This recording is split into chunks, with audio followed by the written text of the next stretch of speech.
to understand more, to learn more. Sapagkat the more we know the Lord, the more we fall in love with Him. Amen.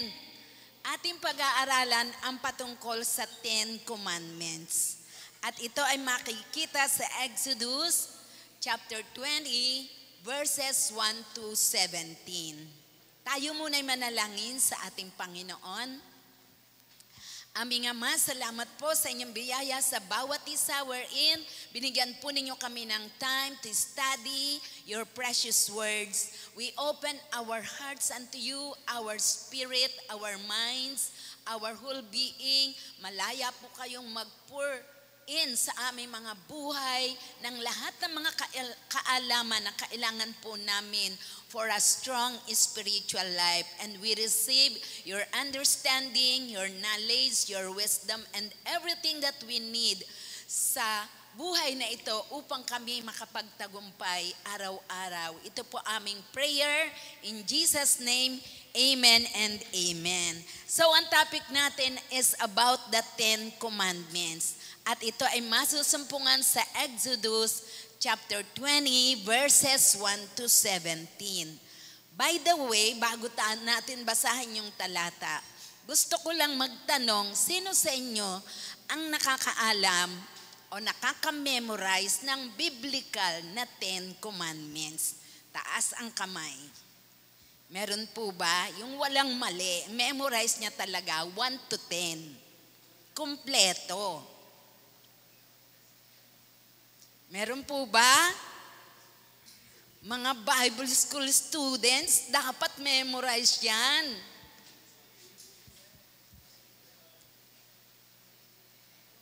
Sige po, tayo agad dito.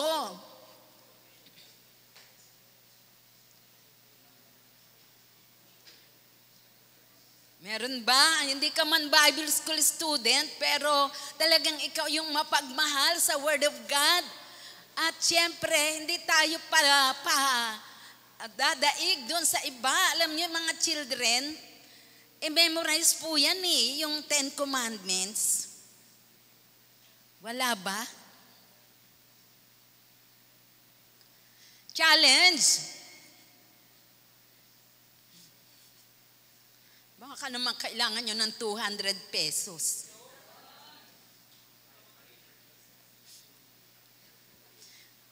Pag na-recite ng 10 buo, walang mali kahit isa, bibigyan ko ng 200 pesos. Diretso.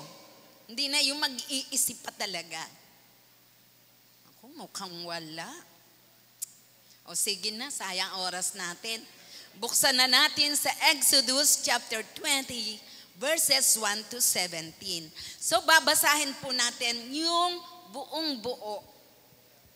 Itong Exodus chapter 20, nakikita ba ninyo? Medyo maliit pero alam ko naman mga bata pa kayo, malinaw pa ang inyong mga mata. Verse 20, begin. And God spoke all these words saying, I am the Lord your God who brought you out of the land of Egypt, out of the house of slavery. You shall have no other gods before me, for you shall not make for yourself a carved image or any likeness of anything that is in heaven above, or that is in the earth beneath, or that is in water under the earth. You shall not bow down to them or serve them, for I, the Lord your God, am a jealous God, visiting the iniquity of the fathers on the children, to the third and the fourth generation of those who hate me, but showing steadfast love to thousands of those who love me and keep my commandments. 7. Kumain ba kayo ng hapunan? Mukhang hindi nyo makita. 7. You shall not take the name of the Lord your God in vain, for the Lord will not hold him guiltless who take his name in vain. 8. Remember the Sabbath day to keep it holy. 6 days you shall labor and do all your work, But the seventh day is a Sabbath to the Lord your God. On it you shall not do any work, or your son or your daughter, your male servant or your female servant, or your livestock, or the sojourner who is within your gates. For in 6 days the Lord made heaven and earth, the sea and all that is in them, and rested on the seventh day. Therefore the Lord blessed the Sabbath day and made it holy. 12.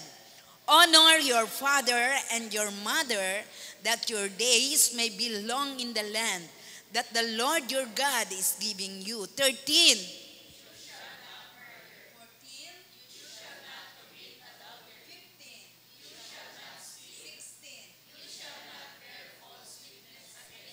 17, lahat sabay-sabay, begin. You shall not covet your neighbor's house. You shall not covet your neighbor's wife, or his male servant, or his female servant, or his ox, or his donkey, or anything that is your neighbor's. Amen. Alam niyo po, napakahalaga na alam po natin ang 10 Commandments. Dapat po tayo bilang mga anak ng Diyos ay interesado kung ano po ang nilalaman ng 10 utos ng Diyos. Huwag po nating sabihin na hindi na natin kailangan na malaman pa ang 10 Commandments sapagkat hindi na tayo nabubuhay sa kautusan, kundi tayo'y nabubuhay sa ilalim ng biyaya. No. Sapagkat ang Panginoong Jesus, nung pong siya'y nandito sa lupa, alam po niya lahat ang 10 Commandments. At ito nga pong 10 Commandments ay sinamarize niya into 2. Ngayon po mga kapatid, sino sa inyo nakakaalam paano, kanino ibinigay ang 10 Commandments at kailan? Pwedeng tumayo dito sa harapan. Kung ikaw ay palabasa ng Bible at nabasa mo na ang Book of Genesis, Exodus, Leviticus, Numbers, Deuteronomy, dapat alam mo yan kapatid. Lalo kung leader ka, dapat alam mo. Kailan ibinigay ang 10 Commandments? Kanino? Sino ang ginamit ng Diyos? Ikwento mo ng buong buo. Amen? Meron ba? Tayo, punta rito sa harapan. Sige. Itayo mo, Brother Renard, ang bandera ng mga Radiant Youth.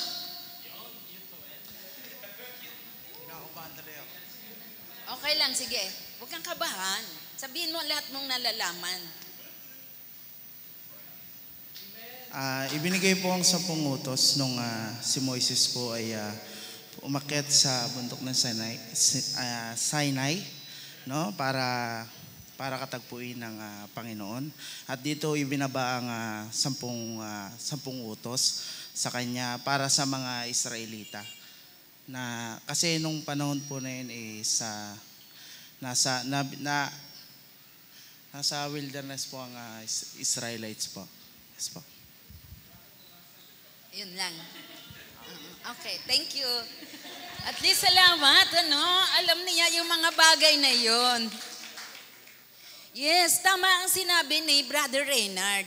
Ibinigay ng Diyos ang 10 utos sa Israel pagkatapos na sila ay nanggaling sa Egypt, nakatawid sa Red Sea. Nag-travel sila papunta doon sa wilderness patungo sa bundok ng Sinai. At doon sa bundok ng Sinai, pinaakyat ni Lord sa bundok sa itaas si Moises. At ibinigay ng Diyos kay Moises ang 2 tapyas ng bato na kinasusulatan ng 10 Commandments. Initially, binigay yan ng Diyos para sa mga Israelita. Why? Sapagkat ang mga Israelita ay nanggaling sa Egypt. Egypt is a pagan land during that time. Pagano po yan. Wala po diyang kumikilala sa Diyos ng Israel o sa Diyos na buhay. At alam nyo naman po, ang mga Egyptians, they had many gods. At marami po silang mga ginagawa na mga bagay na hindi po naaayon sa kalooban ng Diyos. At alam niyo, 430 years na mga Israelites ay nandoon sa Egypt. At bagaman po yung mga initial, mga naunang mga forefathers, patriarchs po ng mga Israelites, alam po nila kung ano yung kalooban ng Diyos. Pero sa pagdaan po, imagine 430 years, maaring napakarami na po sa kanila yung na-contaminate na ang kanilang buhay ng mga Egyptians. Marami na rin po sa kanila yung tumatawag sa ibang Diyos o kaya maaring kinikilala nila na meron talaga ding mga ibang Diyos na tumutugon sa kanilang mga panalangin. At pwede rin nilang gawin yung maraming mga bagay na malayang ginagawa ng mga Egyptians. Ngayon, nakita ng Diyos na kailangan niya na ibigay ang 10 Commandments. Ito po yung unang mga utos ng Diyos, major commandments, upang malaman ng mga Israelita kung ano yung mga bagay na ayaw ng Diyos at gusto ng Diyos. Amen? Kung wala pong commandments, hindi po malalaman ng mga Israelita kung ano ang right and wrong. And they have to know that. Hindi nila makikilala kung sino ang Diyos na buhay without the 10 Commandments. Kaya nga po, ibinigay po ito sa mga Israelites through Moses. At napakabuti ng ating Panginoon, bagaman po ang 10 Commandments ay binigay sa mga Israelites, tayo po na nandito ngayon sa panahon ng New Testament wherein, ang sabi ng Bible, we are not under the law but under grace. Hindi po excuse na hindi na po natin dapat alamin ang 10 Commandments, sapagkat ang 10 Commandments, ito po yung mga bagay na ayaw at gusto ng Diyos. And actually, hindi lang po yan. 613 po lahat ang mga bagay na iniuutos ng Diyos sa Israel. Pero alam niyo po, pag alam ng mga tao itong 10 Commandments, yung pong ibang commandments ay madali na rin po nila na masusunod. Kaya ikaw, kung tunay kang Christian at anak ng Diyos, you have to know, you have to memorize the 10 Commandments. Huwag mo sabing, ay dalawa lang alam ko yan. Yung 10 Commandments na yan, yan ang sinasummarize na nasa Matthew o Mark 12, 30 and 31. Yun ang gusto mo kasi maigsi, no? Pero ano yun? Ano yun? Diba? Sige, punta tayo dun sa slide ng Mark 12, 30 and 31. Yan. Ano ang sabi dyan? Basahin natin lahat sabay-sabay. Begin. And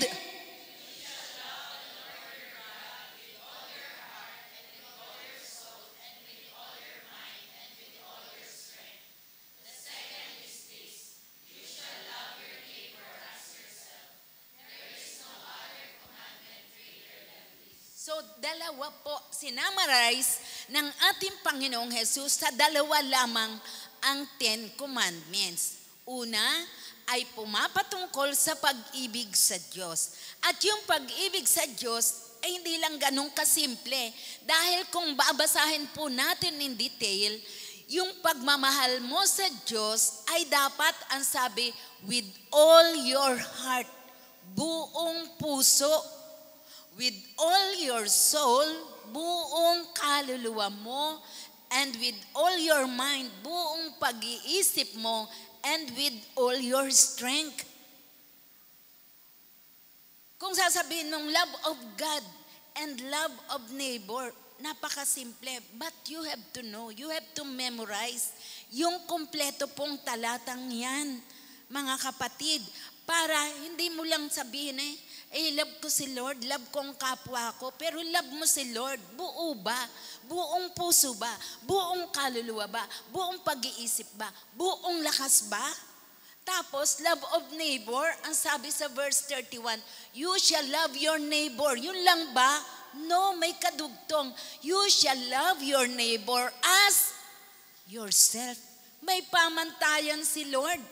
Yung pag-ibig mo sa kapwa, ang sabi ay kagaya rin dapat kung paano mo minamahal ang iyong sarili.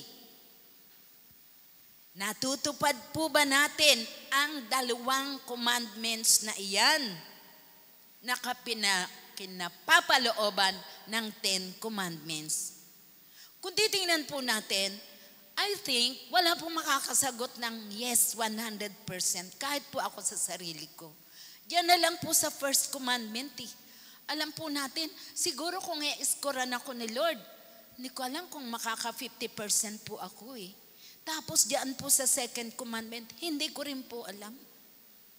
Pero alam niyo po, kung ito'y lagi nating isa sa puso, the Lord will help us na buong-buo natin na masunod dyan hanggang sa totally makita ni Lord na tunay nga yung pag-ibig natin sa Kanya at sa ating kapwa ay yun yung pamantayan niya sa buhay ng bawat isa sa atin. Amen. Kaya I challenge you, kayo na nandito, i-memorize po natin ang 10 commandments. Balik po tayo sa naunang slide before that.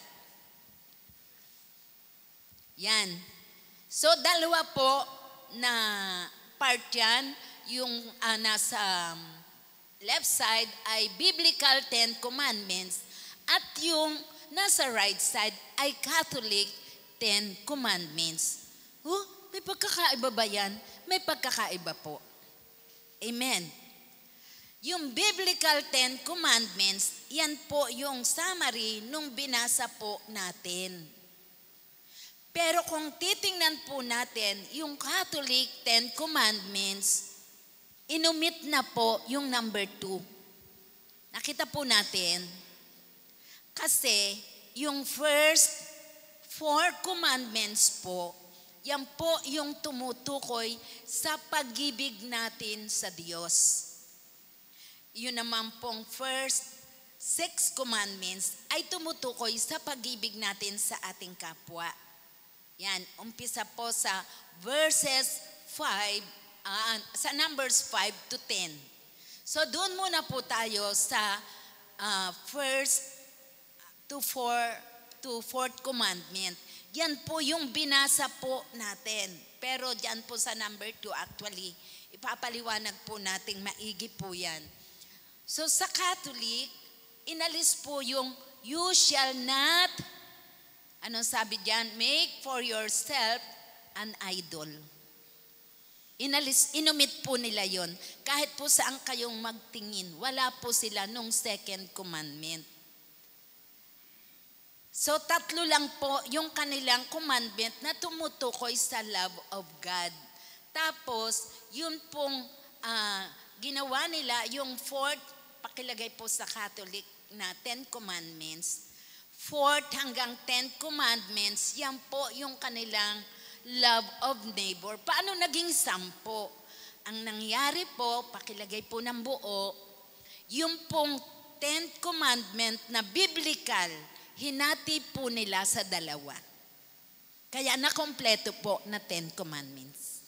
Hindi po natin kinakalaban sila, tinuturuan at pinag-aaralan lang po natin yung pagkakaiba. Maliwanag po ba mga kapatid? So yan po yung dahilan kung bakit nga po may pagkakaiba ang Catholic at ang mga kagaya po natin. So ang sinusunod po natin ay ang Bible. Sa 10th commandment, dito po sa ating pinag-aralan, ay yung number 9 ay you shall not give false testimony against your neighbor. And number 10, you shall not covet your neighbor's house or what belongs to your neighbor. Pero tingnan po ninyo sa Catholic, ang number 9 nila ay you shall not covet your neighbor's wife. Tapos yung number 10 ay you shall not covet your neighbor's goods. Hinati po yung 10th commandment dito po sa ating pinag-aaralan sa Dalawa. Kaya nakompleto rin po sila na 10 Commandments. Dito lang po makikita natin mga kapatid na meron na pong pagkakamali. Sabihin ng hindi biblical itong sa Catholic. Bakit? Kasi pinagbabawal po ng Diyos ang magbawas at magdagdag sa banal na kasulatan. Amen. Hindi ko lang po alam kung sino sa inyo ang nakabasa noon. Nasa aklat po yun ng pahayag. Bawal ang magdagdag at bawal din ang magbawas. Pero tayo, hindi po tayo nagbabawas. So ating pong pag-aaralan ngayon, itong biblical na 10 commandments, isa-isa. Maaring sabihin mo, ay alam ko na yan. Number 1, you shall not have no other gods before me. So, dako po tayo sa next slide sa first and second commandment. Ang sabi po, sige po, doon po sa next slide pa. Yan, first and second commandment.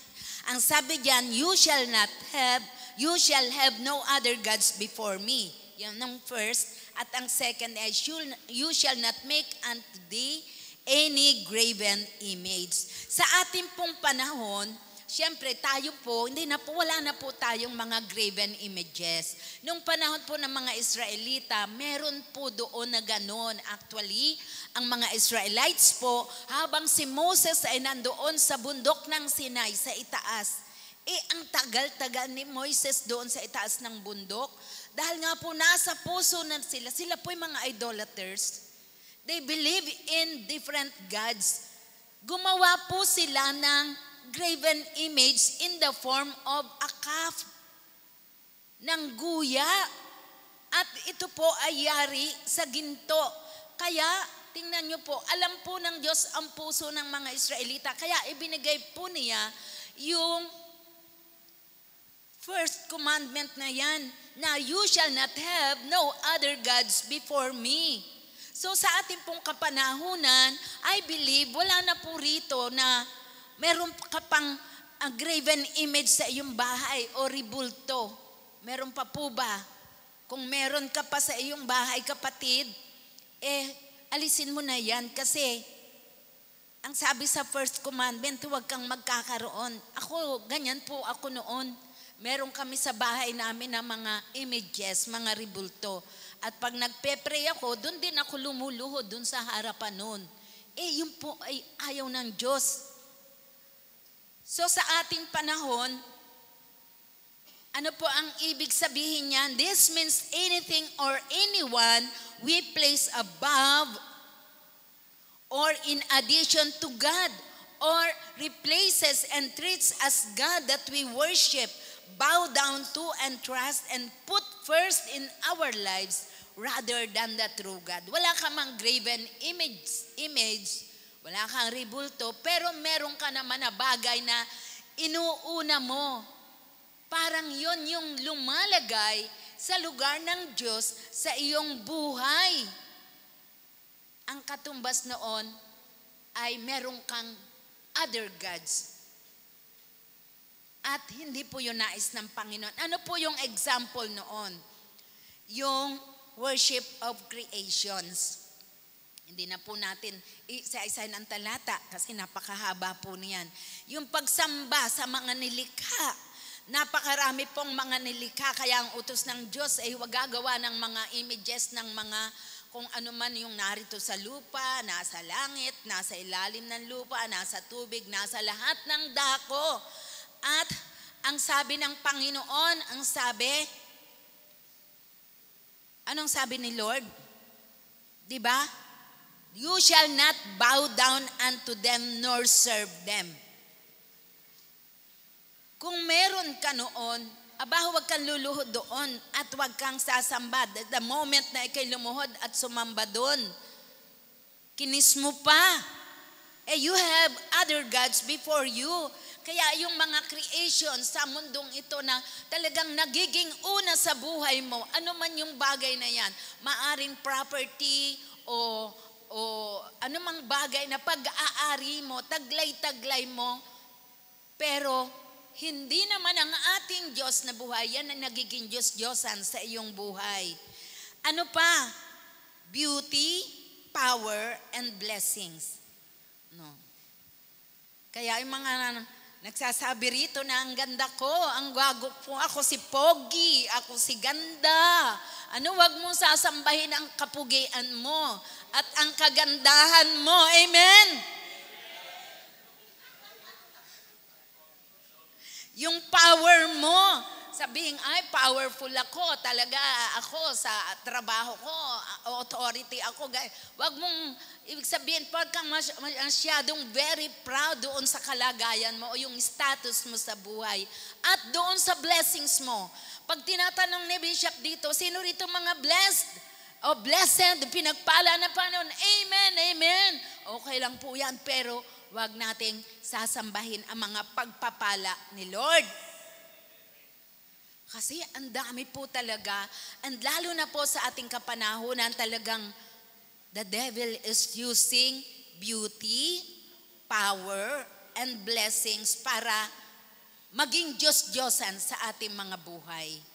We have to become very careful and very wise.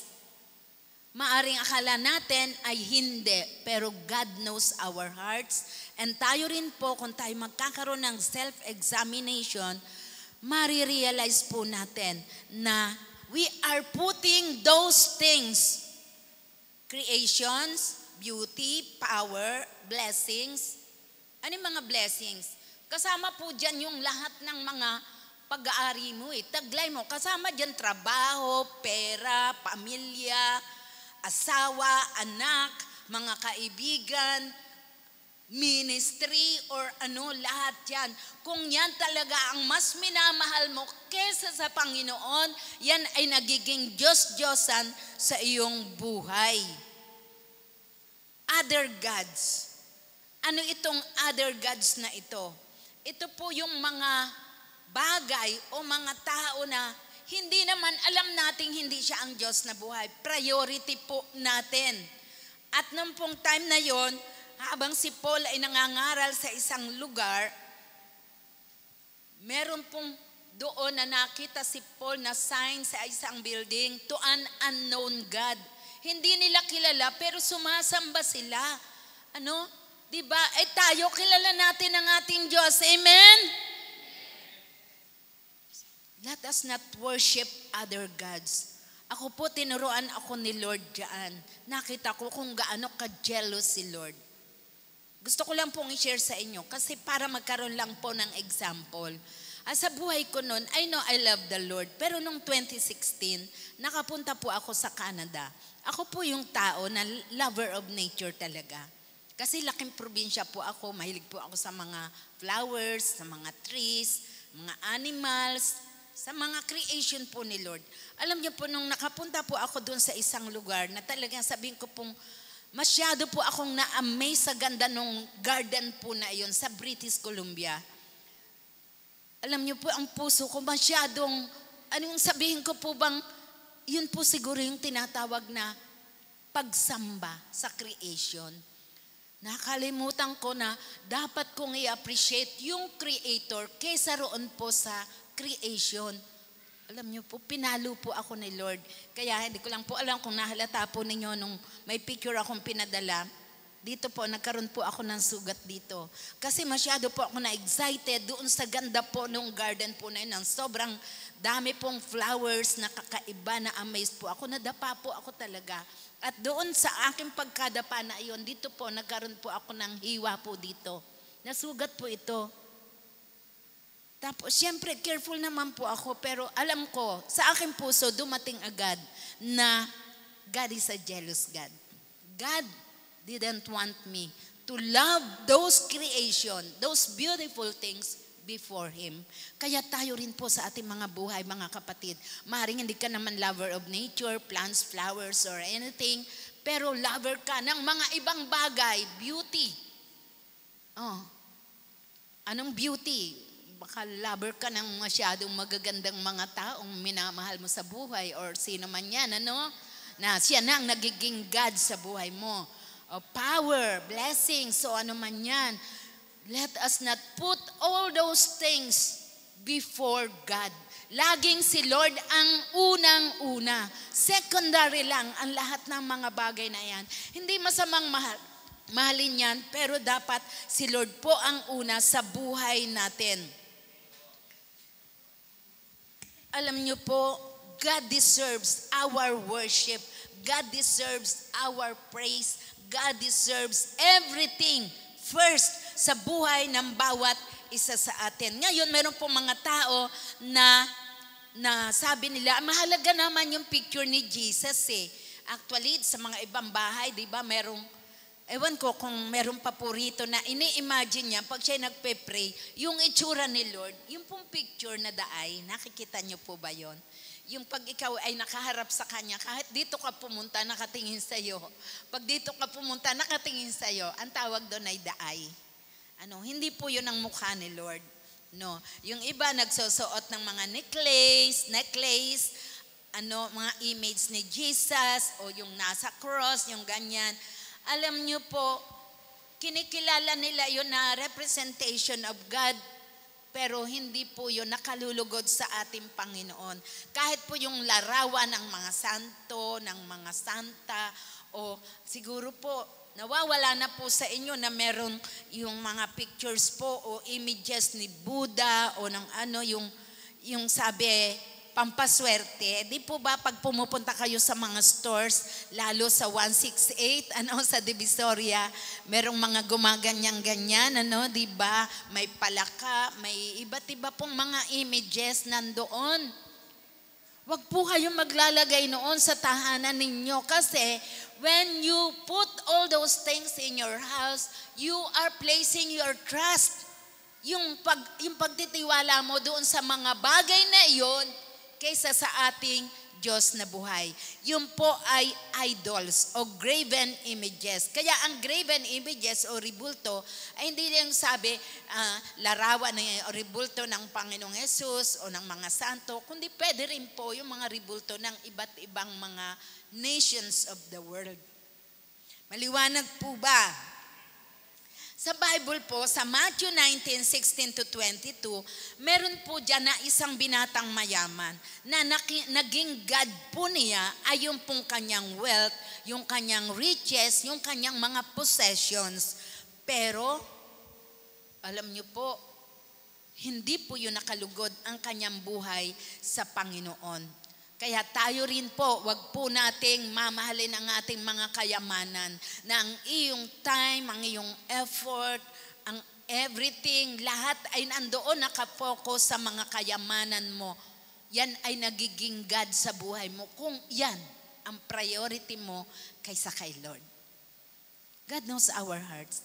Let us allow God to examine our hearts every day para hindi po tayo madaya po ng ating kaaway na dyablo. Kung ano pong ina-idolize natin sa ating puso, work or business mo, yan po ay nagiging Diyos-Diyosan sa ating mga buhay. Kaya never na makikita ni Lord sa buhay natin na mas mahal natin ang anything of this world more than Him. Si Lord ang number 1 palagi.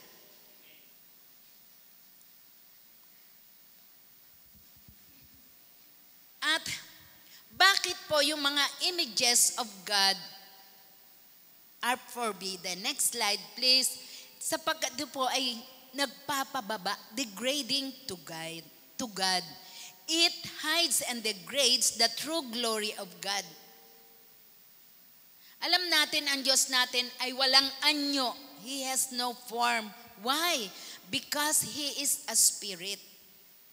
At it is forbidden and impossible for created man to engrave the Creator.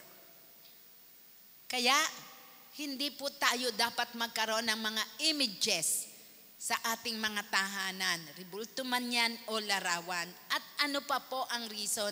It is demoralizing to man.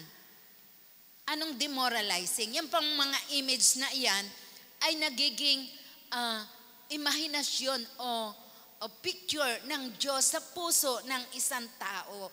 At kapag po merong ganyan na larawan ng mga gods o ribulto.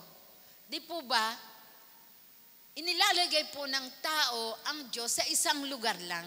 Kasi kung nasaan yung mga images, doon niya gustong pumunta, doon niya gustong mag-pray kasi isip niya nandun ang Diyos. Sabi niya, hindi naman yun ang sinasamba ko eh. Nakatingin lang ako doon pero sa Diyos sa buhay ako, sumasamba. Pero hindi naman siya makasamba kung hindi siya nakaharap doon. Why? Nakademoralize po yun.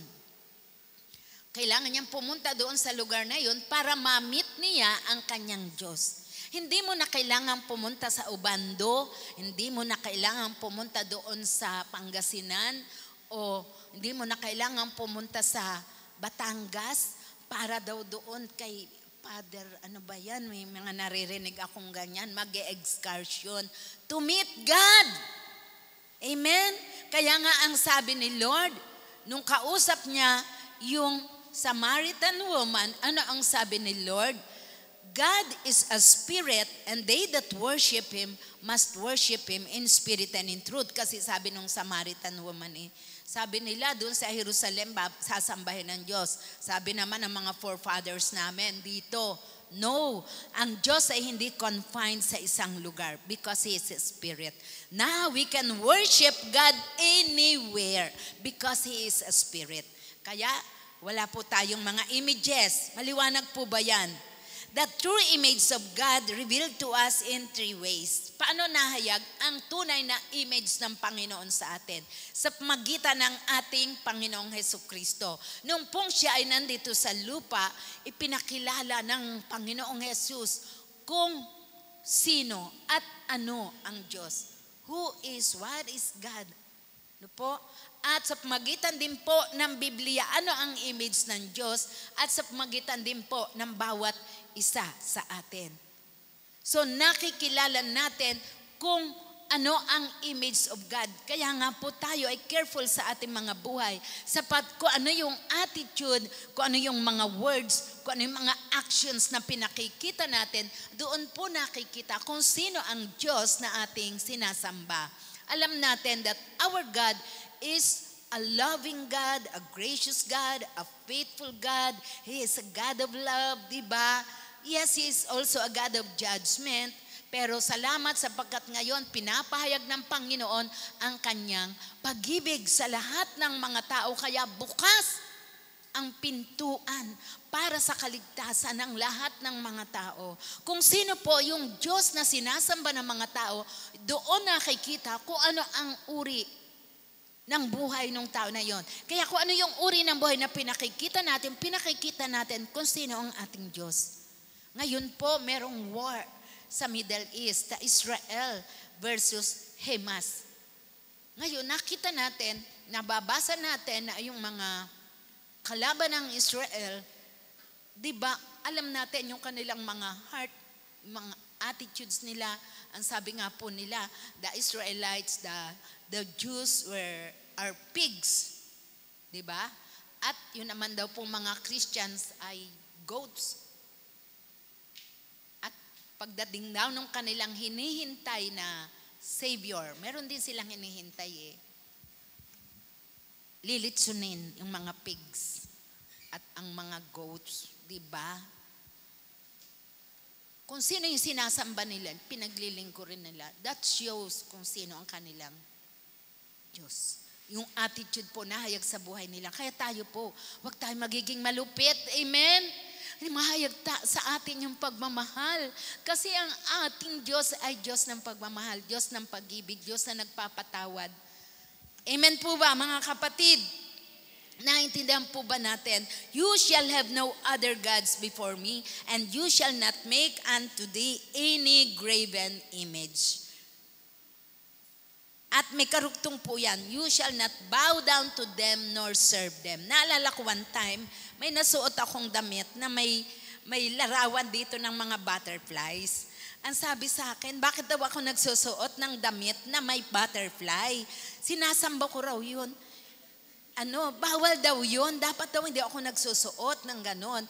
Tapos, nagpadala pa ako ng parang greeting card na something na ang design ay parang may sunshine, may araw at may sinasamba ko daw ang araw.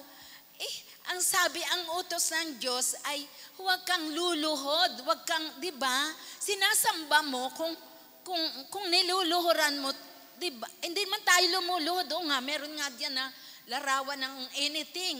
Paano yan? Hindi ka naman lumulo, hindi mo sinasamba yun, kaya hindi ka naman nagkakasala. Pero kung luluhod ka na doon sa larawan ng bulaklak, wow, ang ganda-ganda, ang ganyan. Sinasamba mo na yun. Kakasala na tayo kay Lord.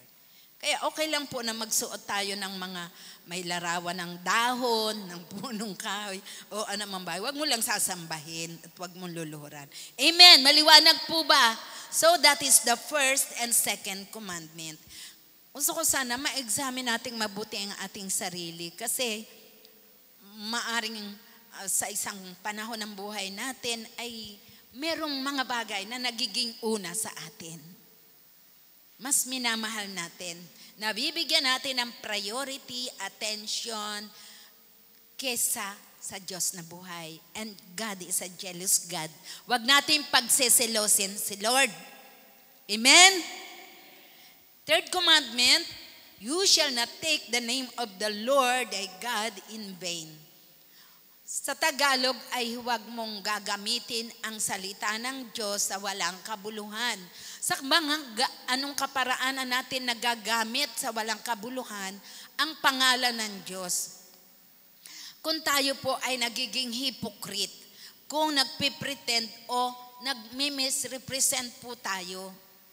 Alam niyo po, medyo maselan po ito, Pero yung tinatawag natin si Lord na Lord, pero hindi naman tayo sumusunod sa kanyang mga utos. Pinipili lang natin ang gusto nating sundin. Sinasabi natin, si Lord, ganito si Lord, bait ni Lord, ganyan. Puro ka Lord, pero ang totoo, disobedient ka naman. Ito po ay against sa third commandment. Kaya nga po ang mga Israelita, they are very careful. They don't mention the name of God. Kasi sa kanila, very sacred ang name ng Diyos. So nawa, maging ganon din po tayo. Sa puso natin, yung binabanggit natin na ang Panginoong Jesus ay ating Lord, ating Savior, and we obey Him.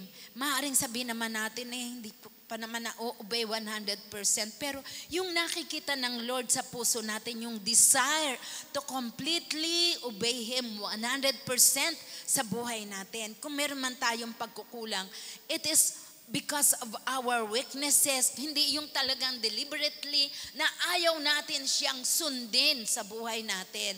Alam natin because we are people, may mga weaknesses tayo, meron tayong mga shortcomings, pero yung talagang anong tawag yun? Deliberately na talagang disobedient tayo kay Lord, pero ginagawa natin, sinasabi natin na siya ay Panginoon ng buhay natin.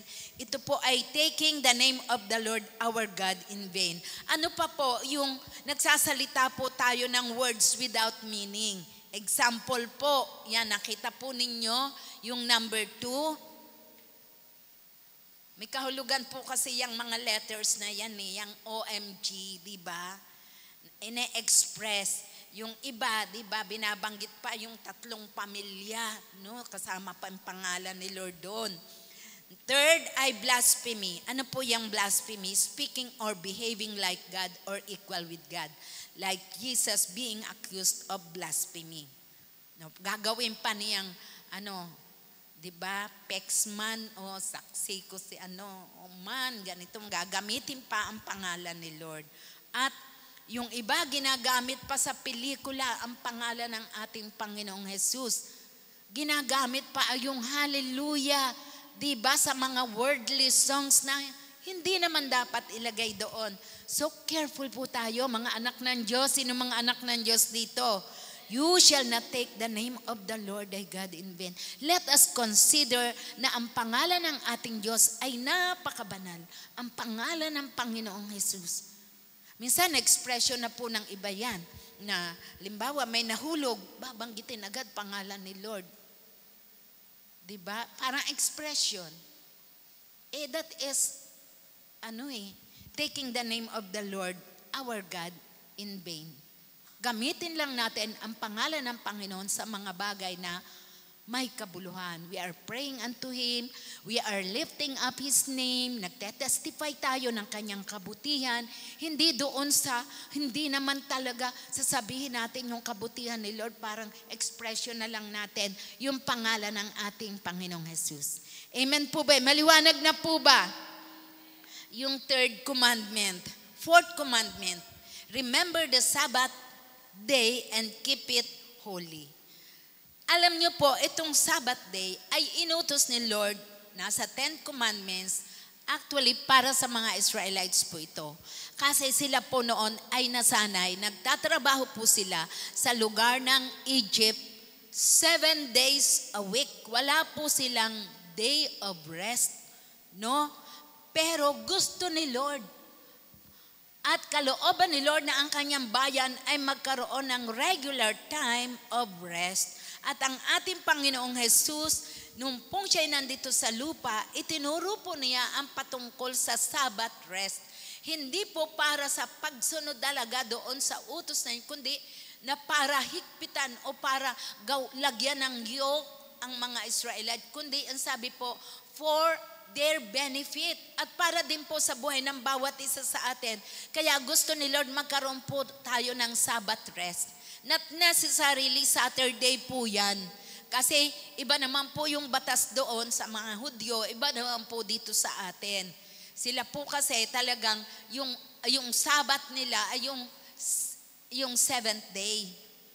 No po, yung po yun. Pero sa atin, pwede tayo magkaroon ng Sabbath day kahit po anong araw ng week.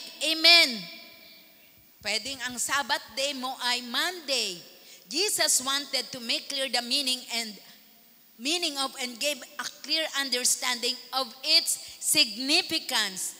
At ito po ay gusto niya na i-apply natin sa ating mga buhay. Bakit? Sapagkat gusto po ni Lord na tayo ay magpahinga sa Kanya. Pag tayo po ay may Sabbath rest, ibig sabihin, hindi po tayo magtatrabaho. Amen. Anong gagawin natin? Doon lang tayo, mamamahinga tayo kay Lord. Kasi alam ni Lord, we are working every day. Gusto niya, meron namang tayong time na mamamahinga tayo sa Kanyang harapan, sa Kanyang presensya.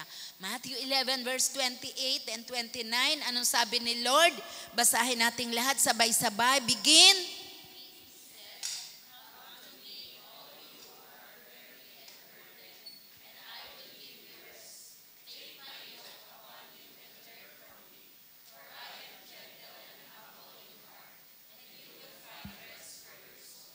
Pag po tayo talagang may mga nararanasan na kapaguran, di lang po physical, kundi emotional, bigatin.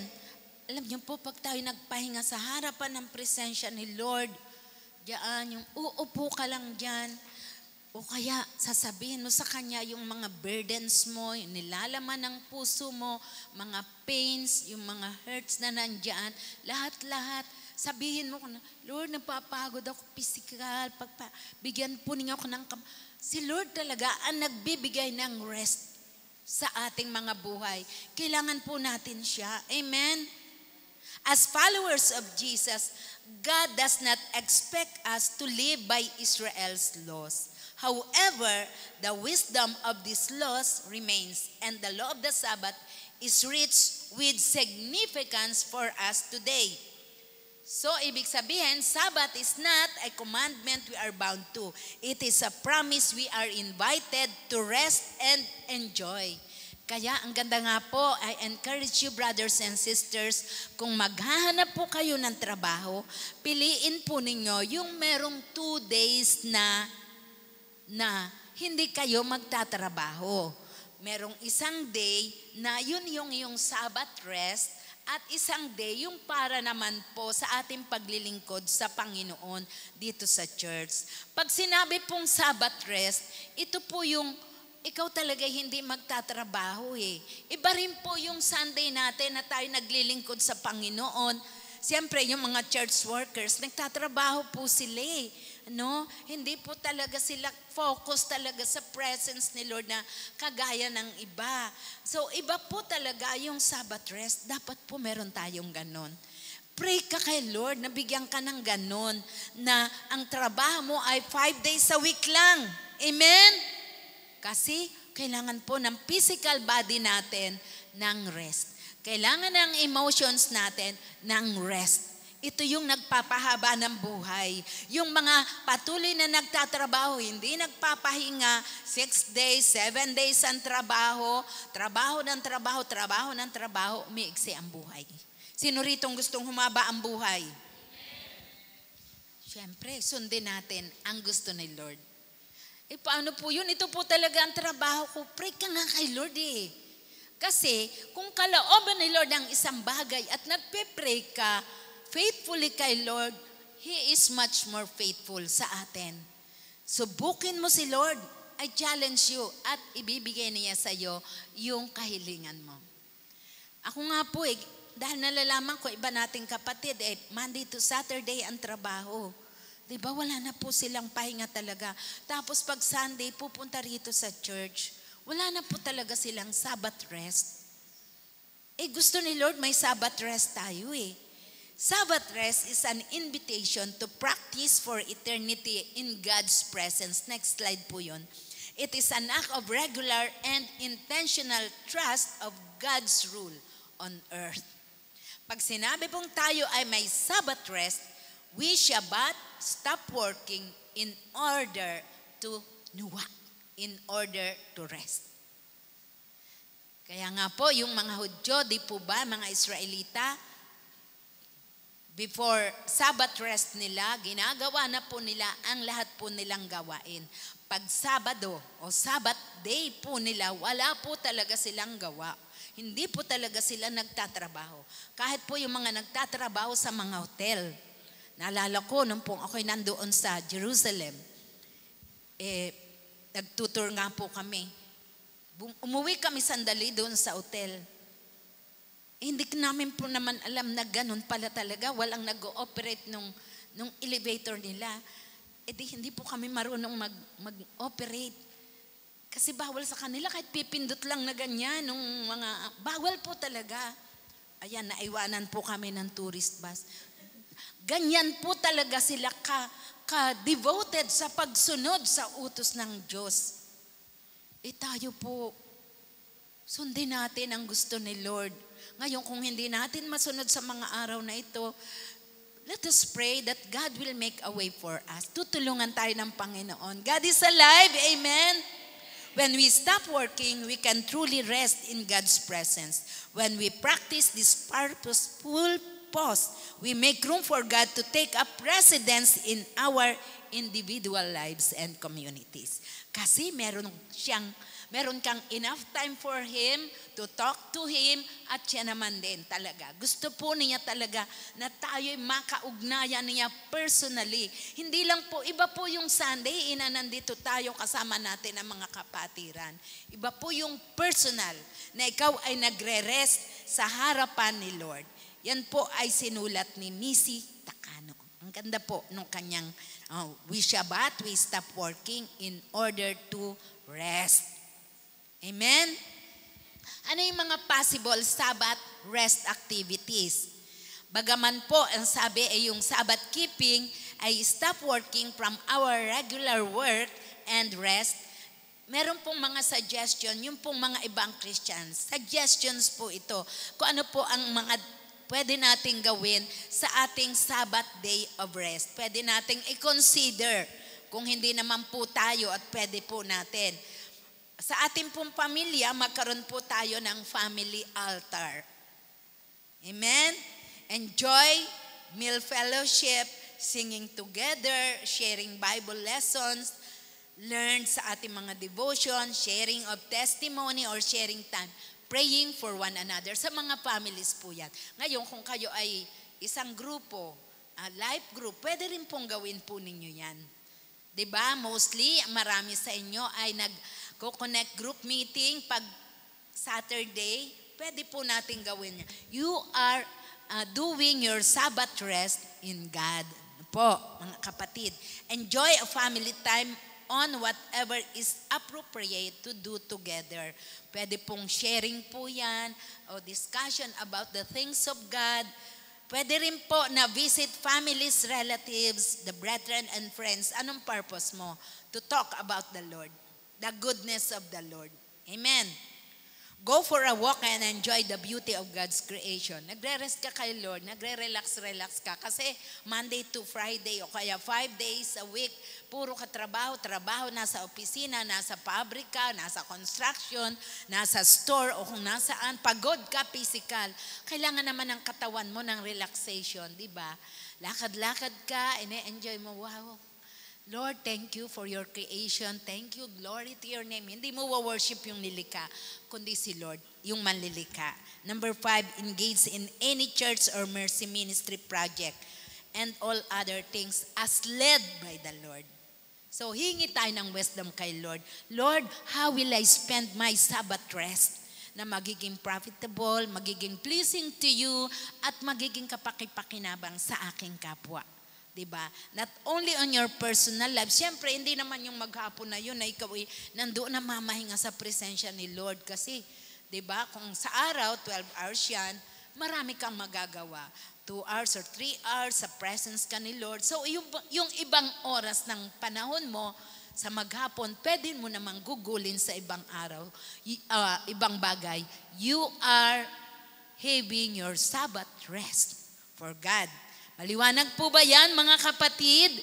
So, start to pray. Yung mga walang Sabbath rest dito, paano ba ako magkakaroon ng Sabbath rest? Kailangan po yan ng katawan natin. Kasi bibigay po tayo pag wala na po tayong pahinga. Maaring sa kabataan mong gulang, hanggang 30 years old siguro. Pero pag 30 plus ka na, mag-start na yan na talaga makaramdam ka na ng pagod. Hindi lang physically, emotionally, mind. Then, lahat-lahat po yan. At pwedeng bumigay. Kaya nga po, yung iba, bata pa, nagkakasakit na, hindi man po physical sa mga internal organs. Kasi apektado po. Our body is like a machine. Kapag overused, di po ba, lumuluwag ang mga tornilyo, mga machine, di ba, nasisira. Ganon din po ang ating physical body. We need to rest on God.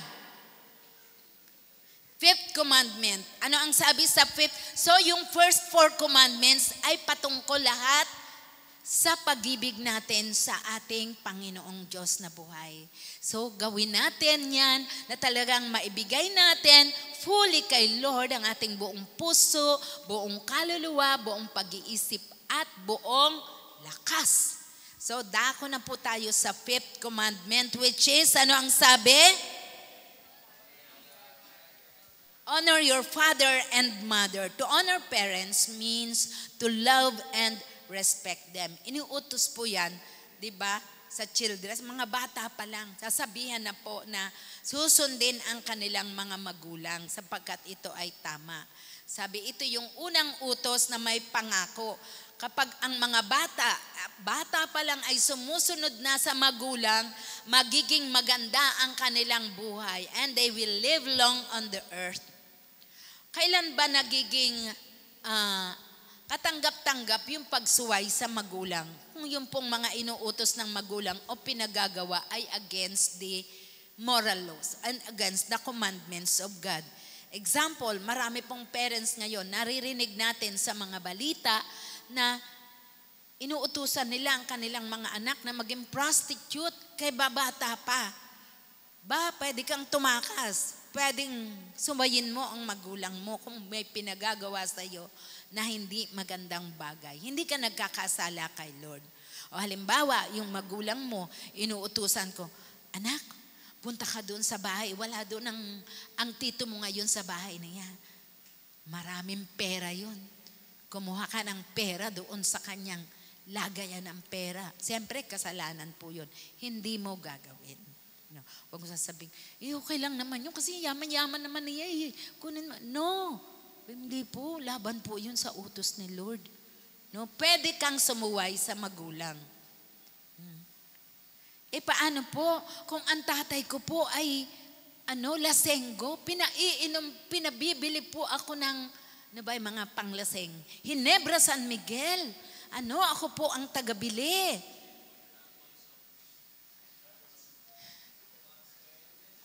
Sabihin mo, Tay, makakasama po sa inyo yan eh. Gugulpihin kita, pagulpi ka na lang. Hindi po, makakasama po sa inyo yan. Kasi sa una lang yun, gugulpihin ka, 1, 2, 3. Tiisin mo na lang yung susunod, di ka na uutusan. Kasi alam niya, hindi ka sumusunod. Magsasawa din yun sa paggulpi sa'yo. Disobedience to parents, ayan, tapos na tayo dan. When children are no longer living with their parents and have their own family, they can still welcome the advice, guidance, and counsel of parents. However, it is at their decision as a couple or family that may prevail. Minsan, pag may asawa na yung anak, nakikialam pa ang magulang. Pwede namang hindi mo sundin kasi may sarili ka ng buhay. Amen? Ay, pwede pala. Depende naman yun. Kung yun namang ginagawa mo ay talagang masama at pinagpapayuhan ka ng magulang mo ng tama, sundin mo naman ang iyong magulang. Amen? 6th commandment. Ano ang 6th commandment? You shall not kill. Huwag kang papatay. Anong gusto ni Lord? Protektahan natin ang human life. Pag sinabing, you shall not kill, ayaw ni Lord na kukuha ng, ikakat mo yung buhay ng isang tao. Yun ay murder. Kasama po yan yung tinatawag na abortion and mercy killing. Ano yung abortion? Ito po yung pinagbubuntis yung sanggol, fetus pa lang o baby, ay pinapatay po sa sinapupunan. Ang fetus po, ito ay may buhay na sa loob ng sinapupunan. Meron pong mga gumagawa ng ganyan, lalo na po yung mga hindi pa po kasal, nagbuntis dahil nag-premarital sex, si babae at si lalaki, yung iba naman mag-asawa rin pero ayaw na madagdagan ang anak o ayaw pang magbuntis, ipinapa-abort yung baby. Kasalanan po yun kay Lord. Amen? Regardless of the reason, sabihin, kasi hindi ko kayang buhayin ang anak ko. 7 na ang anak ko. Sabi naman nung isa, buti ka 7, ako 11, 12 na to, kaya pa-abort ko. Ano man po yung reason, hindi po yun excuse kay Lord. That is murder at pinagbabawal po ng Diyos. Tayo po, we denounce abortion dito sa church. Hindi po natin yan tinotolerate dito. Kaya mga single na nandito, kung nagkataon, ay kay nagkasala, nagbuntis ka, wag mong ipapa-abort ang baby mo. Anong gagawin ko po? Ayaw kong pakasalan ng boyfriend ko. I-raise mo siya as a single mother. Ngayon, kung hindi ko po kaya, wala po akong trabaho, hindi ko mabubuhay ang anak ko. Paampun mo. Mas maganda pa yun. Kaysa roon sa papatayin mo yung sanggol sa iyong sinapupunan. Naintindihan po ba ako? Never, never na magkukumit ang sino mang anak ng Diyos ng abortion dahil yun po ay pagpatay. Ngayon, kung na-unbeliever ka, nakapagpa-abort ka, hindi ka naman ginajudge. Repent, ask forgiveness from the Lord, hindi ka hahatulan ni Lord, di ba? Tutulungan ka ng church na makarecover. Kasi kay Lord, there is always forgiveness, love, and restoration. Hindi natin, murderer yan eh, nagpa-abort yan eh. Hindi po tayo ganon. Maring hindi ka nga nagpa-abort, may iba ka namang kasalanan na ginawa. Di pareho lang, pantay lang, di ba? Kaya, dito po tinuturuan lang po tayo na yung abortion is killing, murder. At pati po yung mercy killing. Ano po yung mercy killing na sinasabi? Next slide. Ito po ay isang form of murder, homicide, or assistance to suicide. Ginagawa po ito, yung mercy killing, usually kapag po yung tao ay may sakit at gusto natin o gusto ng mga tao na huwag nang maprolong yung paghihirap. Anong ginagawa? ini-injectionan po ng gamot para mapadali yung kamatayan. Pero kung hindi naman injectionan ng gamot, ay hindi pa mamamatay. O kaya naman po ay inuuwi na lang sa tahanan, hindi na pinapagamot kasi mamamatay na din daw naman po. Mercy killing po yun. Ini-stop na po yung treatment. Hindi rin po ito admissible. Hindi rin po ito ibig sabihin, acceptable. Mercy killing po yun. Ngayon, paano po? Awang-awa na po ako talaga. Kasi 100 years old na po siya, may sakit, di pa po mamatay-matay. Ano po bang gagawin ko? Hayaan mo si Lord. Alam ni Lord ang mabuti, di ba? Maaring ginagamit yon yung buhay niya para matest kung gaano kahaba ang patience mo. Di ba? May purpose si Lord for everything that happens in our life. Minsan, ang mga Christians din, nakagaya natin, masyado na rin tayong liberal-minded. Gagastos lang ng malaki kaya inuwi na sa bahay. Mamamatay din naman. Pero alam niyo po, kung susundin natin talaga ang Word of God, God has His proper time. Kung ayaw pa ng Diyos kunin ng isang tao, kahit iuwi mo yan, di pa rin niya mamamatay. Kahit stop yung treatment. Kaya hanggang kaya mo, di ba, gawin mo.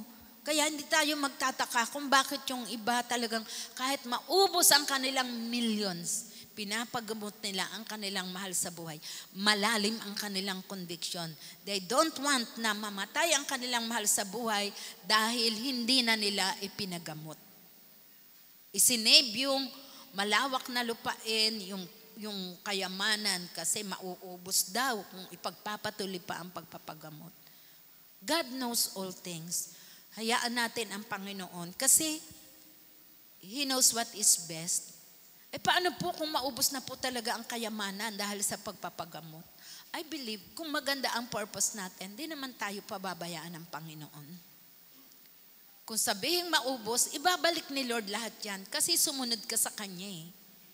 Sa pagsunod ba natin sa Panginoon, meron bang curse o negative thing na mararanasan tayo? No. God will restore everything. Much and more pa kaysa ating inaasahan. Because our God is a faithful God. You shall not kill. So, utos po yan sa Old Testament. Physical. Pero sa New Testament, hindi lang po physical, kundi kahit po yung sa magitan lang po ng words. Dito po sa verses 21 to 25 ng Matthew chapter 5, ang sabi po sa second line, "But I tell you that anyone who is angry with a brother or sister will be subject to judgment. Again, anyone who says to a sister, to a brother or sister, 'Reka,' is answerable to the court, and anyone who says you fool will be in danger of hellfire." So ito po yung magsasalita ka ng ganon, not a joke, bunga ng galit mo, bunga ng iyong puot, gasabihan mo ng ganyan ang iyong kapatid sa Panginoon, daraan sa paghatol. Paano po kung nag-repent naman po ako? Siyempre kung nag-repent ka, humingi ka ng patawad kay Lord.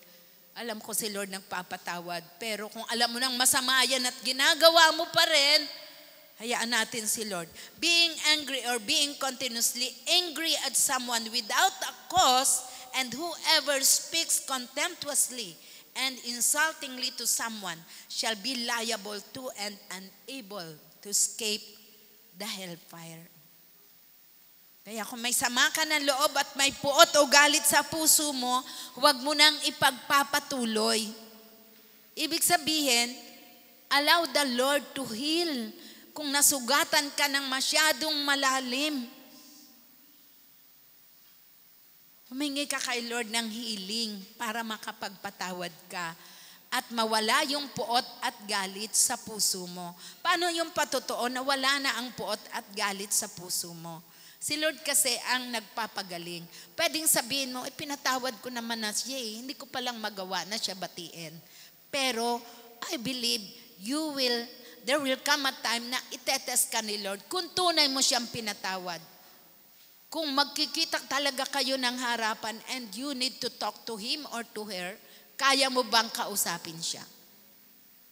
Kung hindi mo siya kayang kausapin, harap-harapan, hindi mo pa siya talaga pinatawad. Amen? Ang hina na ng amen.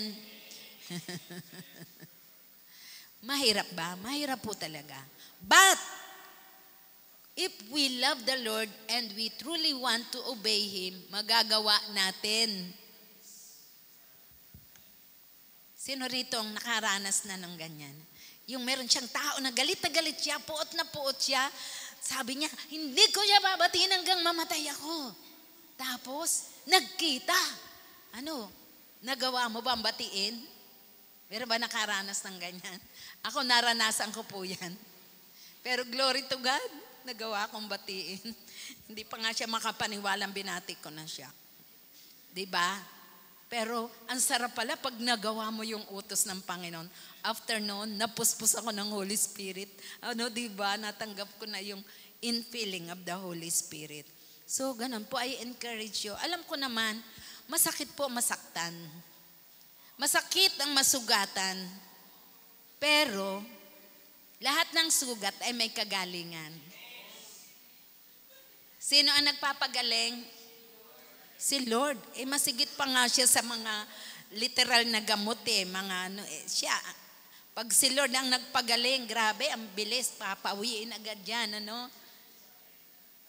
Kailangan lang tayo ay open at gusto natin talagang sumunod sa Kanya. Maring sabihin mo, hindi niyo po kasi naranasan yung naranasan ko Kung magbabasa po kayo ng mga testimonies ng mga tao na talagang grabe yung kanilang naranasan na sugat sa kanilang puso, masyado kayo ma-amaze. Meron po ako nabasang story ng isang lalaki na ang kanyang anak ay pinatay nung tao na yun. Siyempre namatay. Pero alam nyo, yung pumatay, inalagaan pa niya. Diba? Minahal niya din, nakagaya ng kanyang anak.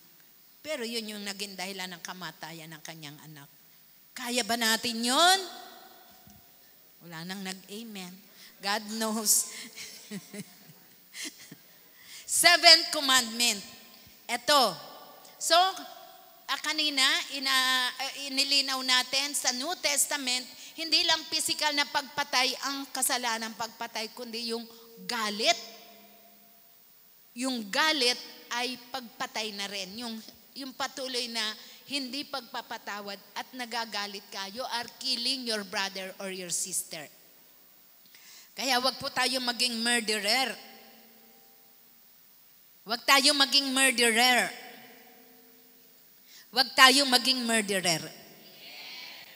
Pag iniingatan ang galit sa puso. Kaya, i-release mo na yan. Kasi pag ikay nagpatawad, nirelease mo na yung galit na yan, ikaw ay nakalaya at yung tao din ay nakalaya. Pareho kayong pagpapalain. Seventh commandment, you shall not commit adultery. Adultery on the part of the wife or concubinage on the part of the husband is not limited to marital unfaithfulness, but also can be committed in their thoughts. Sa New Testament po ito. Sa Old Testament ay physical, yung adultery at concubinage. Pero sa New Testament, sa isip pa lang, nagkakasala ka na ng adultery. Boy,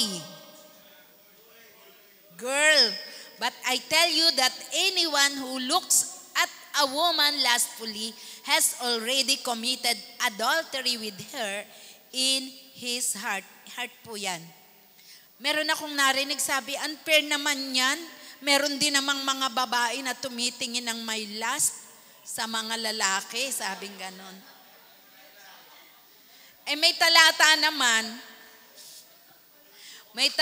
naman sa Bible na kay Lord ay pareho lang ang lalaki at ang babae. Kaya consider na natin yung talata na ayan na for boy or girl. Kaya mga girls, huwag ka rin titingin lustfully sa isang macho man. Wow, macho. No, hindi lang mga boys. Kasi, ano pala yun? Maselan? Pangangalon niya na yun? Para nakafocus lang kasi sa mga boys na mga boys lang na nagkakasala mga girls ngayon, iba na. Bakit nga meron ng mga models ngayon na may mga Mr. Philippines. Di ba?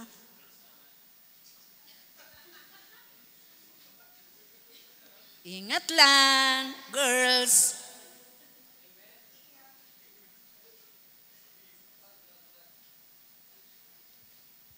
Ngayon, kung mag-aasawa kayo, bagong taon naman, January 2. Kung umpisa na naman si Pastora, magsesermo na naman.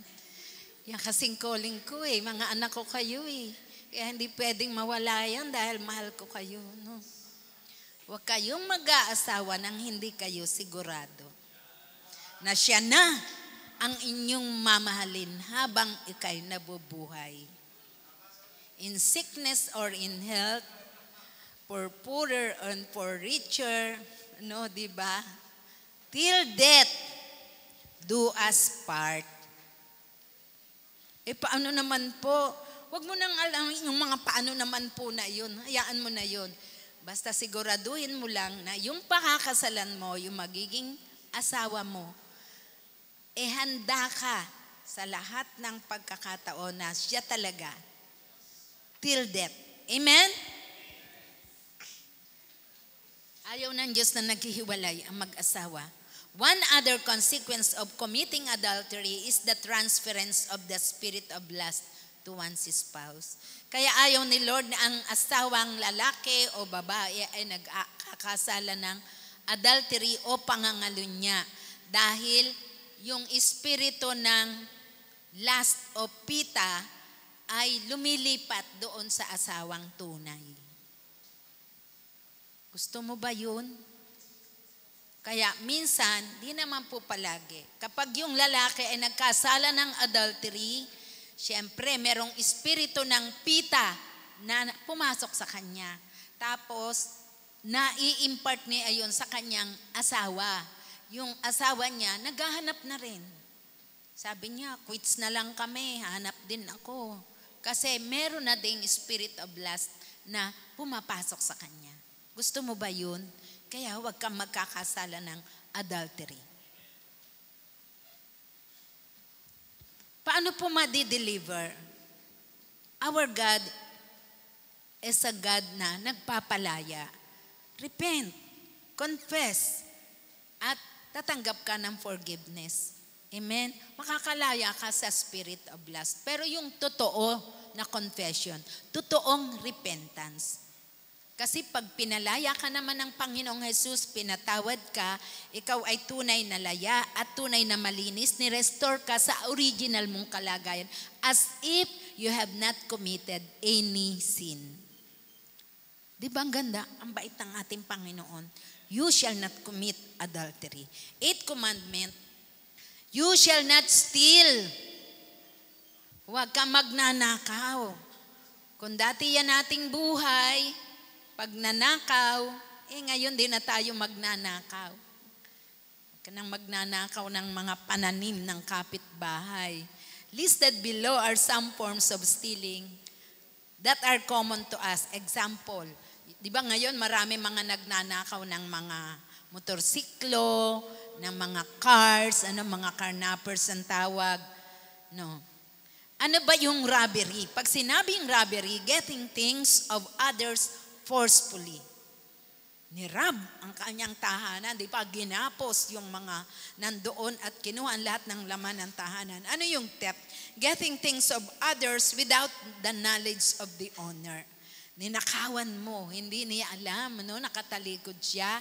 Dinukot mo sa kanyang bag yung kanyang wallet o kaya binawasan mo yung pera sa wallet niya. Pilfering. Getting small things from others. No, kumukuha ka ng mga maliliit na bagay, hindi naman niya mahahalata kasi maliit lang naman tong nakuha ko sa kanya. No? Stealing po yan, extortion. Taking unlawful payment of values that is not due, extortion. Ano po yan? Yung, anong tawag yan? Hinihingan mo ng lagay, di ba? Bribery, giving something to pervert judgment or to corrupt conduct. Bribes, nagbibigay po ng binabribe mo yung judge para hatulan ng ayon sa gusto mo. Cheating. Getting more beyond what someone is capable of giving less to what is required. Pandaraya. Chinichit mo. Cheating. So pagnanakaw po yan. Not paying debts. And borrowing but not returning. Baka may mga hiniram pa kayo na hindi nyo nasosoli. Yan po ay stealing din. No? Nandoon sa bahay mo, hiniram mo pala ang kanyang, anong hiniram sa'yo? Ano mang bagay yan na hinihiram mo, hindi mo pala sinosoli o wala ka ng intensyon na isoli. No? Nakakalimutan ko lang po. Iba naman yung nakakalimutan pero hindi naman laging isang taon ang nakalimutan. Tapos yung utang. Uy, hindi siya nagbabayad ng utang sa akin. Nabanggit. Hindi ka rin nagbabayad ng utang. Bakit? May utang ba ako sa kanya? Hay, wala naman akong utang sa kanya. Nakakalimutan mo na yung utang mo kasi wala kang intensyon na magbayad. Stealing po yan. Spending money entrusted to someone when he does not have the right to do so. Pinagkatiwala sa iyo yung pera, ginastos mo. Stealing ba yon? Pagnanakaw ba yon? Oo, hinabilin lang sa iyo yung pera eh. Ginastos mo. Gambling. Stealing din pala yan.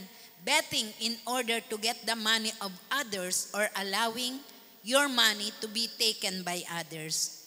Kasi, yung pagsusugal, kaya po yung loto, you are getting the money of others and you are allowing your money to be got by others. Gambling, sheep stealing. Ano yung sheep stealing? Persuading others to join your local church even though they are actively attending in another local church. Kaya nga po dito, hindi na tayo ini-encourage kapag yung friend natin uma-attend na sa ibang church, wag mong ipapirate, uy, sa amin ka na umattend, mas malapit dito, no? Stealing, sheep stealing po ang tawag doon. Hayaan natin siya magpatuloy doon. Liban na lang kung gusto niya lumipat ng church kasi for his or her convenience at wag lang yung ikaw sa iyo manggagaling kaya siya lumipat dito. Robbing God in tithes and offerings, hello. Malakay 3:8-10. Biblical po yan, nasa Bible po talaga, na kapag hindi nagbibigay ng tithes and offerings ng kompleto ay ninanakawan ang Diyos. Amen? Huwag tayong magnanakaw. Sabihin mo sa iyong katabi, huwag tayong magnanakaw. Paano ba natin ma-i-avoid yung pagnanakaw ng tithes and offering? Pag tumanggap ka po ng anumang pera, diba, ibukod mo na yung para kay Lord. Tumanggap ka ng 1,000 pesos. Huwag mong isipin 1,000 ang tinanggap mo. Isipin mo 900 lang. Ako po ganun. Tumanggap ako ng 100,000 pesos. Hello, amen. Isip ko, 90,000 lang yung pera ko. Kala mo, no? Totoo. Totoo nga. Amen. Kaya, yung 100,000, 1 million, dadagdagan ni Lord ng ilang zero pa para dumami ng dumami. Laging i-remove mo na yung 10% kasi hindi iyo yun. Sabi mo sa iyong katabi, hindi iyo yun. Kanino yun? Kay Lord. Maiiwasan mo talaga yung manakaw, yung tithes and offering. Yan po ang kinalakihan ko nung bago pa lang akong Kristiyano. Ang liit-liit ng sweldo ko pero binubukod ko na po yung 10%. Kaya hindi ko po nananakawan si Lord. Amen? To the best of my knowledge, wala akong inumit kay Lord. Ngayon, kung may naalala ako na nakaligtaan ko, binabayaran ko po yun. Ngayon, kung hindi mo gagawin yun, at ang isip mo, God, wow, kagaya nito, nag-holiday, magkano tinanggap mo? 5,000 pesos. Ginastos mo lahat, hindi mo binigay yung 500 kay Lord. Ninakawan mo si Lord. Sabi mo sa iyong katabi, huwag tayo magnanakaw. You shall not steal. Why people steal? the desire to get more and lack of contentment. Kaya po nagnanakaw yung tao, gusto more and more, hindi siya kontento sa kanyang tinatanggap. Spending unwisely. One day millionaire, kaya nauubos yung pera, poor steward siya. At saka lazy. Kaya nagnanakaw, syempre, hindi siya nagtatrabaho, tamad siya. Lagi siyang walang pera. Kailangan niya magnakaw para siya ay magkaroon ng pera. Yung iba naman ay bunga ng kahirapan sa buhay. Kaya nagnanakaw. Pero kahit po mahirap ang buhay, hindi tayo dapat magnakaw. Manampalataya tayo that the God na tumubos sa atin, willing siyang tulungan tayo. Sundin lang natin ang pinagagawa ng Bible. Ninth commandment, you shall not bear false witness against your neighbor. Ano po to? Huwag tayong sasaksi laban sa ating kapwa na hindi po totoo. When one tells a lie, he not only hurts himself but others as well. Kaya nga po, darating ang araw, hindi na po magtatrust sa'yo yung tao kasi considered liar ka na eh. Different ways of bearing false witness. Number 1, perjury. Telling a lie under oath. Oh, di ko talaga ginawa yan. Oh, ginawa talaga niyan. Totoo. Diba? Yung iba sa Senate o kaya sa court, talaga may mga pinipirmahan pa para sabihin na totoo yung kanyang pagsaksi, pero yung pala naman ay hindi totoo. Perjury po yan. Ano yung slander? Harmful and destructive statement against someone. Slander. Sa patalikuran, ni-slander mo siya. Masamang salita ang sinasabi mo patungkol sa tao na yun. Hindi naman totoo. Gossip. Marites. Listening and spreading harmful stories and also includes telling stories that are untrue about people. Wala po ritong marites. Naman, meron po marisol. Pareho din yun. Flattery and insincere praise. Yung kunyari, uy, ganda-ganda mo naman ngayon. Siyempre, tuwan-tuwa naman yung sister. Ang ganda ko raw ngayon. Thank you. Kala naman niya totoo. Ginok ko lang siya. Wow, ang pogi ni Tito Jeff. Siyempre, tuwa naman si Tito Jeff. Bagay yata ang suot ko ngayon. Pero ang totoo, ginok lang pala siya. Noong brother na yon, that is flattery, insincere praise. Nagkasala ka ng 9th commandment. That is not love of neighbor. Kaya yung mahilig ditong magganyan-ganyan pero hindi naman totoo sa puso niya. Ang sabihin, uy, bagay sa iyo ang suot mo. Pero ang totoo, hindi naman bagay. Diba? Gusto lang niyang ma-please yung tao. Kasalanan yun eh. Ito yun, 9th commandment yun. Hindi totoo sinasabi mong bagay. Litaw na litaw nga dito yung layer dito, ang mga bel-bel o ano. Diba? Kita mo nga na hindi bagay. Wow, bagay sa iyo yung pilik mata mo, ano ganyan, bagong lagay. Pero ang totoo, hindi naman bagay dahil sumobra yung haba. O no, diba? No. At halatang halata na fake. Diba? Tapos sasabihin mo bagay. Huwag mo nang sabihin bagay. Flattery po yun. Diba? Minsan kahit tayo mga Kristiyano, guilty tayo rito sa 9th commandment Kahit ito, number 5, excuses.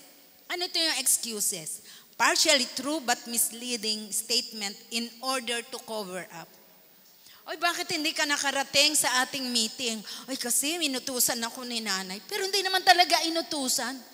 Ang daling gumawa ng reason. Sino rito nakaranas niyan? Hello! Huwag na tayo magsinungaling. To save ourselves. Gagawa tayo ng reason. Nagkasakit kasi ako, sama ng pakiramdam ko. Pero ang totoo, kayang-kaya naman niyang pumunta. No. Kaya lang reason niya nagkasakit. Ano? Yun yan, sabi ni Bishop, sumakit lang ang kalingkingan. Sabi, hindi ako nakadalo kasi nagkasugat ako rito, maliit. yung ano. Hindi naman ito yung ilalakad, di ba? Excuses. Partially true but misleading statement in order to cover up. Minsan ang hirap talaga maging totoo. Ako di ko rin masabi na ako 100% na hindi nag-excuse eh. Pero alam ko, pag gusto natin mag-excuse, we can make all the reasons. We can make all the excuse that we want to make to save ourselves.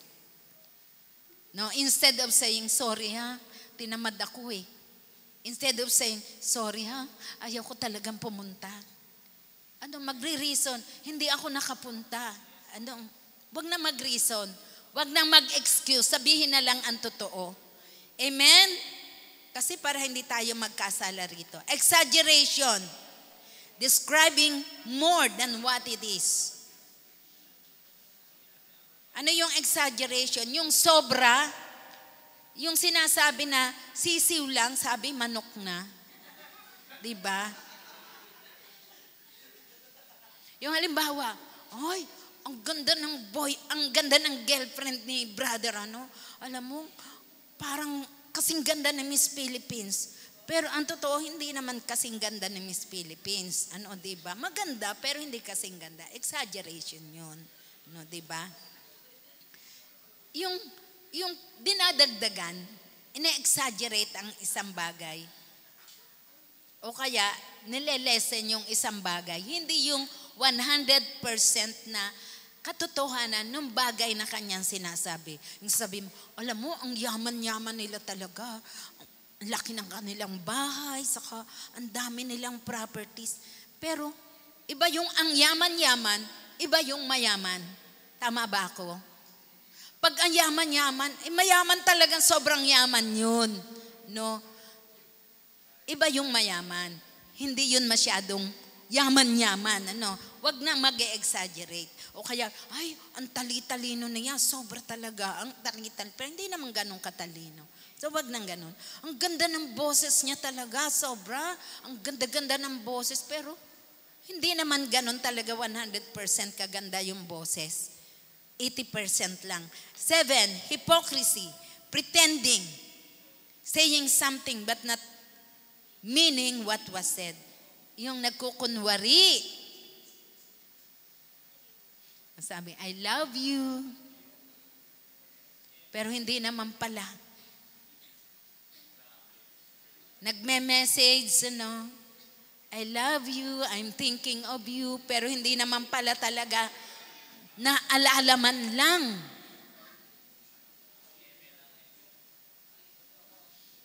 Alam na natin kung ano mga hypocrisy. Ayaw ni Lord yan yung nagpe-pretend. No?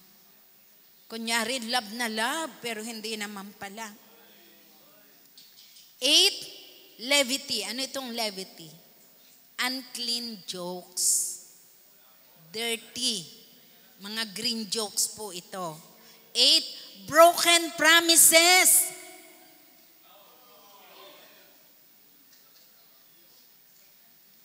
Kung ikaw ay mga nangako at na-break mo, anong gagawin mo? Ganun na lang? Humingi ka ng sorry dun sa pinangakuan mo. Diba? Mag-repent ka. Una kay Lord, dun sa tao na pinangakuan mo, at tanggapin mo yung pagpapatawad. Hindi yung wala lang. Meron bang ganon? Meron eh. Yung nakagawa ng mali, pero wala lang. Hindi man nagre-repent, di humihingi ng sorry, di na humihingi ng forgiveness. Alam nyo, kung dito iisa-isahin natin, o nga, kaya sabi ko sa inyo, love of God, love of neighbor, parang ang dali-daling sundin. Pero pag inisa-isa ang 10 Commandments, di po tayo pasado. Baka 50% di pa tayo mag-grade ni Lord. Broken promises, ang dami. Madaming mga pangako tayo na hindi natutupad. Unang-una kay Lord. No? Diba? Ang dami nating pinangangako. Lord, starting today, talaga, ang ganiting gagawin ko. Lagi na ako magpe-pray, mag-spend ako ng at least 1 hour a day sa presence po ninyo, Lord. Hindi na ako magpapalate sa gawain sa Panginoon. Magiging committed and dedicated ako. Talagang iba na. See, I love you, Lord. Ganyan. Pero, ilang buwan lang yun, ilang linggo lang yun. Broken promises. Number 9, murmuring, complaining, arguing, cursing. Ito po, 9 commandment po yan. Murmurings, mga complaints, arguing, cursing. And number 10, destructive criticism. Meron dalawang uri ng criticism. Meron tinatawag na constructive. Pero itong destructive, ito yung naghahanap ka ng mali doon sa tao. Fault finding. Kaya kung kinikriticize mo yung isang tao, hinahanapan mo siya ng mali. Sinasabi mo, ay ganun siya, ganun. Gusto mo siyang wasakin. Pero kung constructive yan, hindi mo sasabihin doon sa ibang tao, doon mismo sa tao, sasabihin mo. Kung ano yung bagay, yung para matuwid siya. Amen? Wag na kayo mainip. Nasa 10 commandment na tayo. 10 commandment na. Ano ang sabi? Basahin ng malakas, sabay-sabay.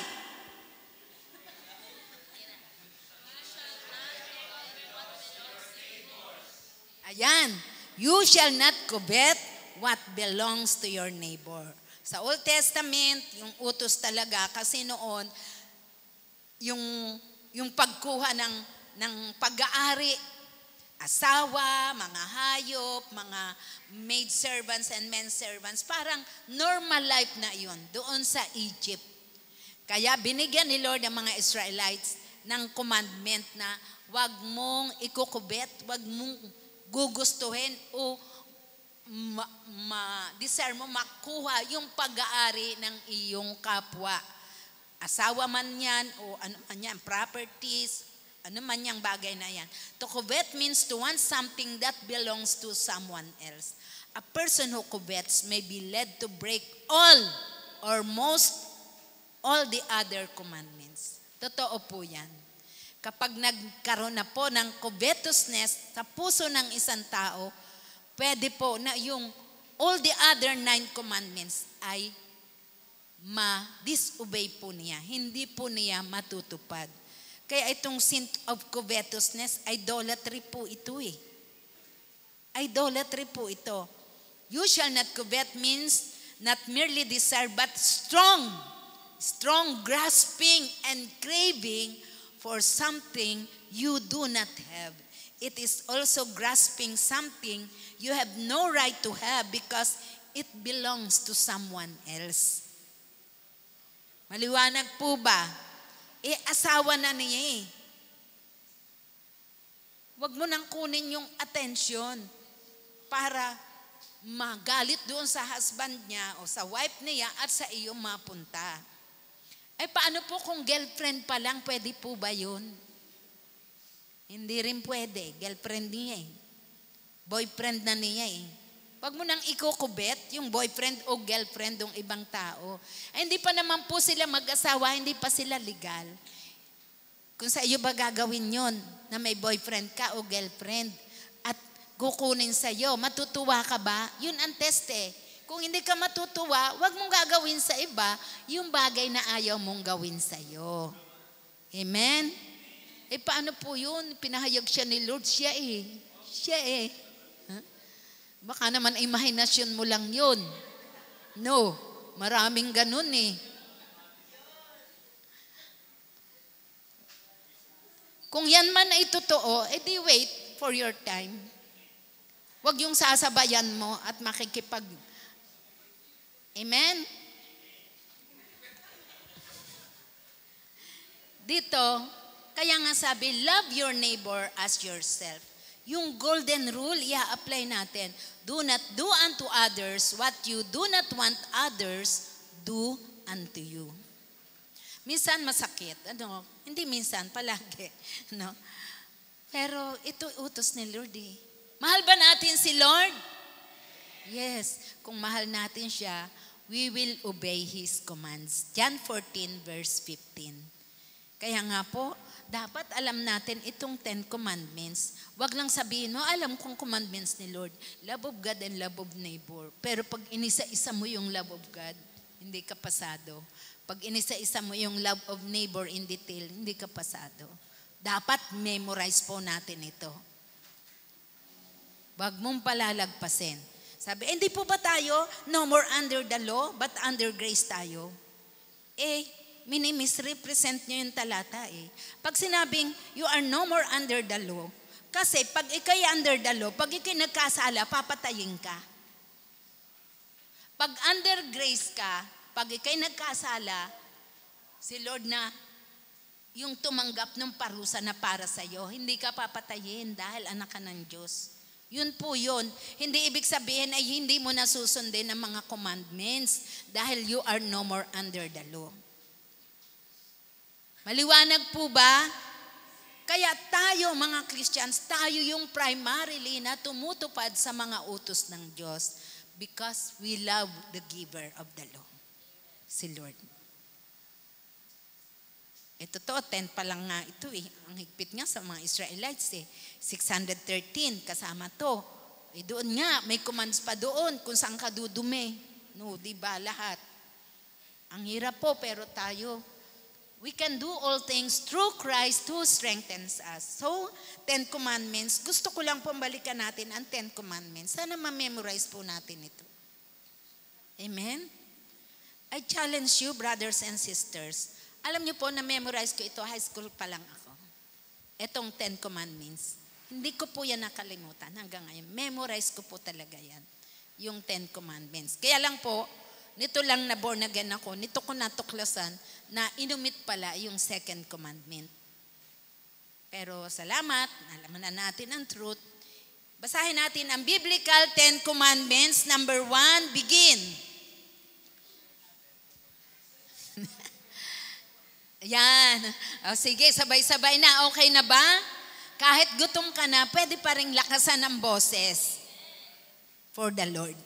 Number 1, begin. You shall have no other gods before me. 2. You shall not make yourself an idol. 3. You shall not misuse the name of the Lord your God. 4. Remember the Sabbath day by keeping it holy. 5. 6, 7, 8, 9, 10. What belongs to your neighbor? Dito po sa number 2, wag nating kalimutang idugtong. Di po ba sabi dito, you shall not make for yourself an idol. Dugtungan po natin na, you shall not bow down to them nor worship them. Yun po yung para kompleto. No?